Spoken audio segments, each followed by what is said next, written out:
was good for where we were and what we have. And I think that the hard thing about the way our team is structured is that we have a lot of middle distance and distance runners who run cross country and then indoor track and then outdoor track, and we're relying on the same people to do it 3 seasons in a row, and it's really, really hard to do. I think by the time we get to this time of the year, you start to see the effects of that, especially on the women's side. I thought some of our really good athletes had tough weekends. I think partly it's because they've been going all year and they just haven't had a break, and having 3 peaks like that is tough. So given that, I thought we had some good things happen. I thought the women's 4x4 ran well, the men's 4x4 ran, at least time-wise, but we run a long time.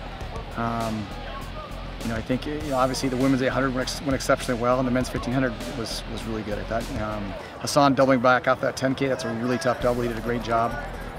Put a heroic effort in there trying to win that thing, but just didn't quite have it. So overall, pretty good day.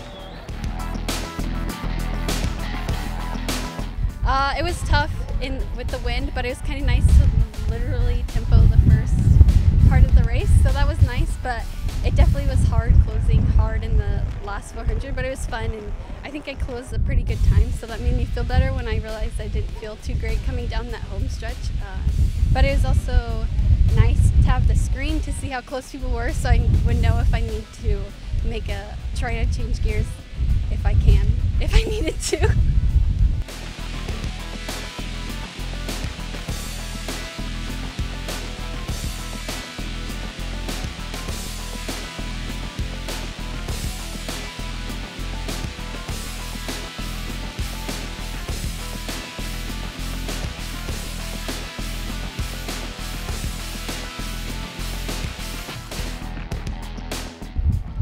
Well, it's really windy out, as you can tell from the video.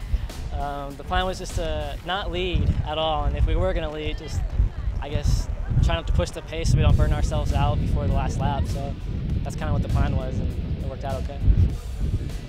No one took it, so it was kind of me and Craig just sat up in front the whole time and just kind of jogged the first 2 laps, and then slowly started picking up from there.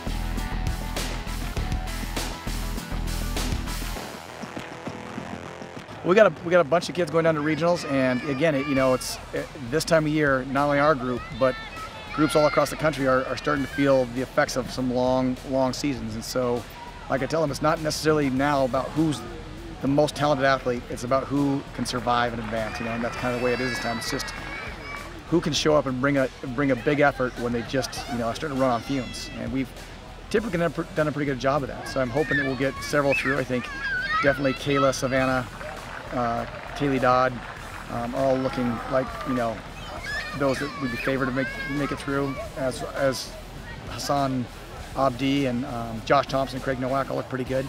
Then we got some others that are kind of going to have to work their way in, but they've got the opportunity, so that's pretty exciting.